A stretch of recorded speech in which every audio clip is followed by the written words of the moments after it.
Machado de Assis. Memórias Póstumas de Brás Cubas. Capítulo 12. Um episódio de 1814. Mas eu não quero passar adiante sem contar sumariamente um galante episódio de 1814. Tinha 9 anos. Napoleão, quando eu nasci, estava já em todo o esplendor da glória e do poder. Era imperador e granjeara inteiramente a admiração dos homens. Meu pai, que à força de persuadir os outros da nossa nobreza acabara persuadindo-se a si próprio, nutria contra ele um ódio puramente mental. Era isso motivo de renhidas contendas em nossa casa, porque meu tio João, não sei se por espírito de classe e simpatia de ofício, perdoava no déspota o que admirava no general. Meu tio, padre, era inflexível contra o corso. Os outros parentes dividiam-se, daí as controvérsias e as rusgas. Chegando ao Rio de Janeiro notícia da primeira queda de Napoleão, houve naturalmente grande abalo em nossa casa, mas nenhum chasco ou remoque. Os vencidos, testemunhas do regozijo público, julgaram mais decoroso o silêncio. Alguns foram além e bateram palmas. A população, cordialmente alegre, não regateou demonstrações de afeto à real família. Houve iluminações, salvas, te deum, cortejo e aclamações. Figurei nesses dias com um espadim novo que meu padrinho me dera no dia de Santo Antônio e, francamente, interessava-me mais o espadim do que a queda de Bonaparte. Nunca me esqueceu esse fenômeno. Nunca mais deixei de pensar comigo que o nosso espadim é sempre maior do que a espada de Napoleão. E notem que eu ouvi muito discurso quando era vivo. Li muita página rumorosa de grandes ideias e maiores palavras, mas não sei porquê, no fundo dos aplausos que me arrancavam da boca, lá ecoava alguma vez este conceito de experimentado. Vai-te embora, tu só cuidas do espadim. Não se contentou a minha família em ter um quinhão anônimo no regozijo público. Entendeu oportuno e indispensável celebrar a destituição do imperador com um jantar. E tal jantar que o ruído das aclamações chegasse aos ouvidos de Sua Alteza, ou quando menos de seus ministros. Dito e feito. Veio abaixo toda a velha prataria herdada do meu avô Luís Cubas. Vieram as toalhas de Flandres, as grandes jarras da Índia. Matou-se um capado, encomendaram-se às madres da ajuda as compotas e marmeladas. Lavaram-se, arearam-se, poliram-se as salas, escadas, castiçais, arandelas, as vastas mangas de vidro, todos os aparelhos de luxo clássico. Dada a hora, achou-se reunida uma sociedade seleta. O juiz de fora, 3 ou 4 oficiais militares, alguns comerciantes e letrados, vários funcionários da administração, uns com suas mulheres e filhas, outros sem elas, mas todos comungando no desejo de atolar a memória de Bonaparte no papo de um peru. Não era um jantar, mas um te deum. Foi o que pouco mais ou menos disse um dos letrados presentes, Dr. Vilaça, glosador insigne, que acrescentou aos pratos de casa o acepipe das musas. Lembra-me, como se fosse ontem, lembra-me de o ver erguer-se, com a sua longa cabeleira de rabicho, casaca de seda esmeralda no dedo. Pedira meu tio padre que lhe repetisse o mote. E repetido o mote, cravar os olhos na testa de uma senhora. Depois tossir, alçar a mão direita toda fechada, menos o dedo índice, que apontava para o teto. E assim, posto e composto, devolver o mote glosado. Não fez uma glosa, mas 3. Depois jurou aos seus deuses não acabar mais. Pedia um mote, davam-lhe. Ele glosava-o prontamente, e logo pedia outro e mais outro, a tal ponto que uma das senhoras presentes não pôde calar a sua grande admiração. A senhora diz isso, retorquia modestamente o Vilaça, porque nunca ouviu o Bocage, como eu ouvi no fim do século em Lisboa.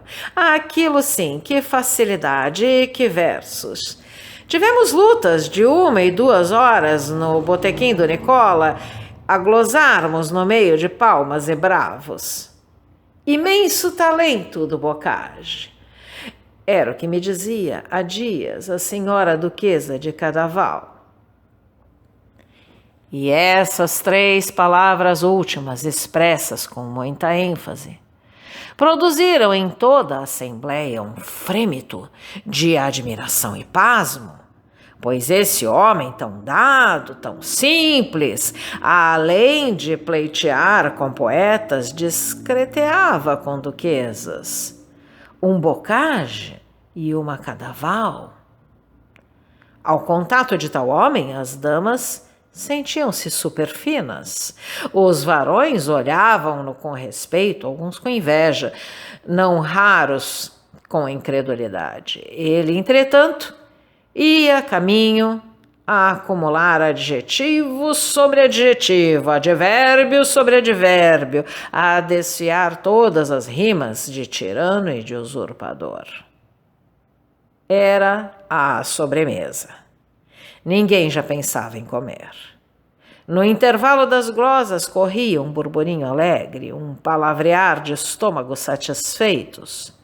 Os olhos moles e úmidos, ou vivos e cálidos, espreguiçavam-se ou salientavam de uma ponta a outra da mesa, atolhada de doces e frutas, aqui o ananás em fatias, ali o melão em talhadas, as compoteiras de cristal deixando ver o doce de coco, finamente ralado, amarelo como uma gema.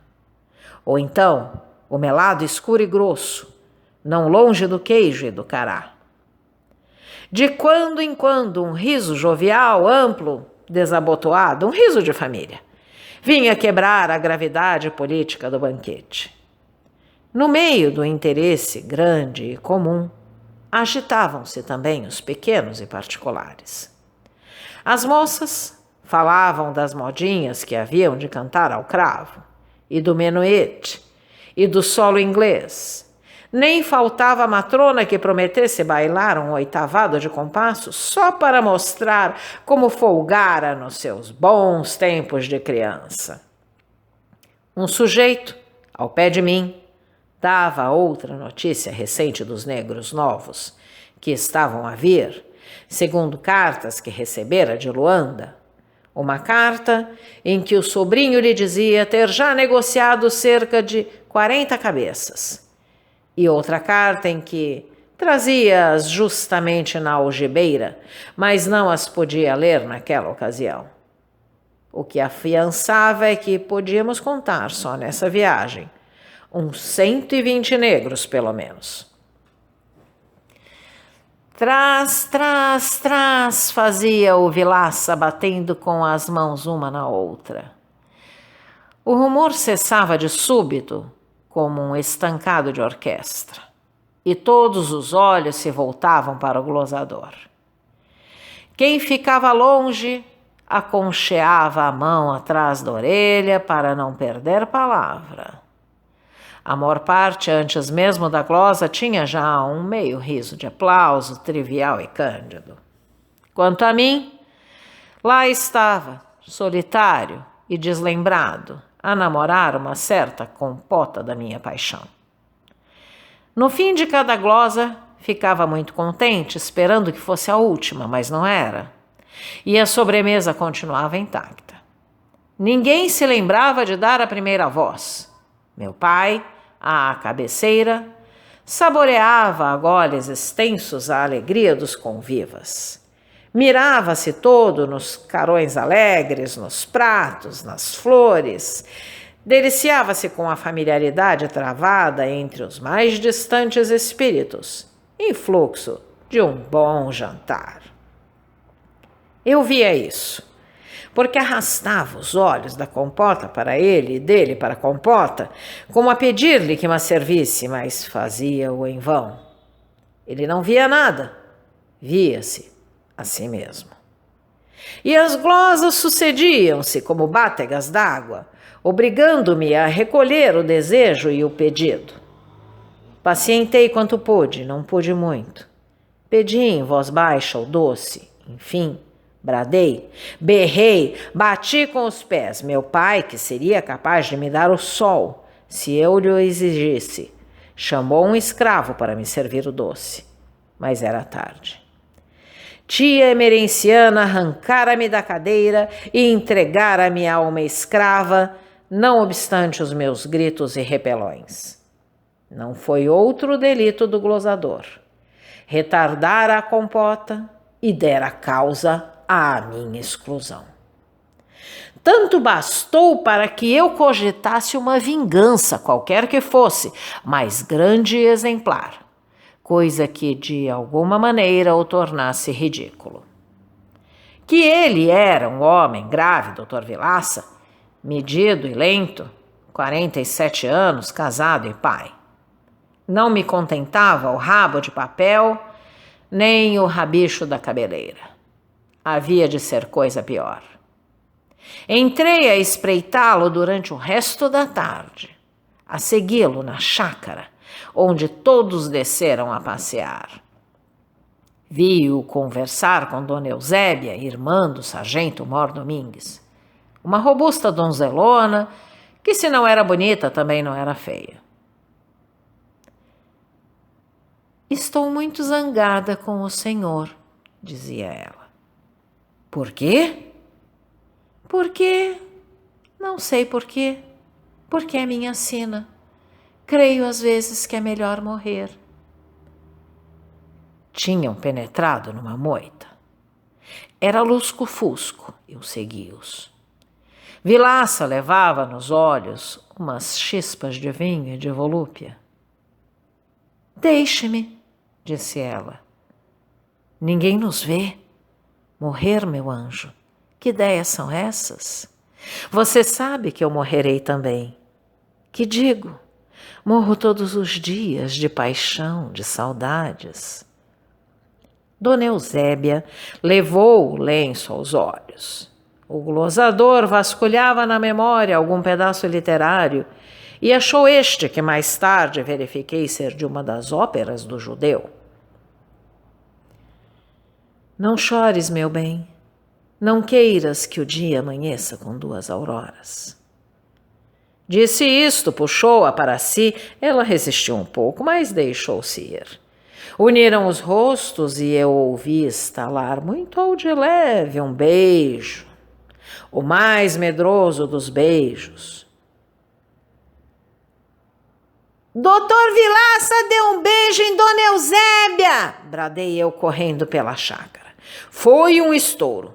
Esta minha palavra. A estupefação imobilizou a todos. Os olhos espraiavam-se a uma e outra banda. Trocavam-se sorrisos, segredos à socapa. As mães arrastavam as filhas, pretextando sereno. Meu pai puxou-me as orelhas disfarçadamente, irritado deveras com a indiscrição, mas no dia seguinte, ao almoço, lembrando o caso, sacudiu meu nariz a rir. Ah, brejeiro, brejeiro! Então, caro audioleitor, se você gostou deste conteúdo, deixe seu like e inscreva-se no canal ativando o sininho para ser notificado dos próximos vídeos, com os próximos capítulos deste e de outros livros que estarei publicando. Um grande abraço e até a próxima!